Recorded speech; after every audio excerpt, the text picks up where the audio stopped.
আসসালামু আলাইকুম রহমতুল্লাহি ওয়া সুপ্রিয় দর্শক শ্রোতা, এক ভাই জানতে চেয়েছেন তাকবীরে তাশরিক কবে থেকে কোন পর্যন্ত পড়তে হয়।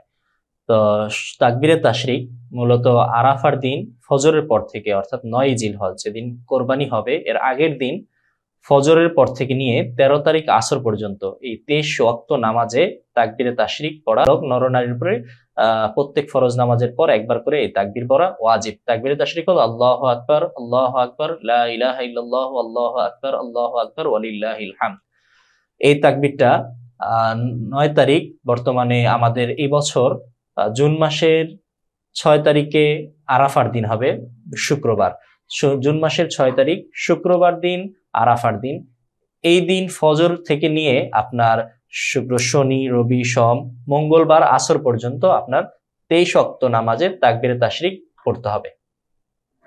যারা জামাতে নামাজ পড়বে তাদের উপরেও ওয়াজিব, যারা একাকী নামাজ পড়বে তাদের উপরেও ওয়াজিব, পুরুষের উপরও ওয়াজিব, নারীদের উপরও ওয়াজিব, প্রত্যেকেরই এই তাকবীরে তাশরিক বলতে হবে। ইমাম সাহেব যদি তাকবীরে তাশরিক পড়তে ভুলে যান তাহলে মুক্তাদিরা পড়তে শুরু করবে, উচ্চ আওয়াজে পড়বে।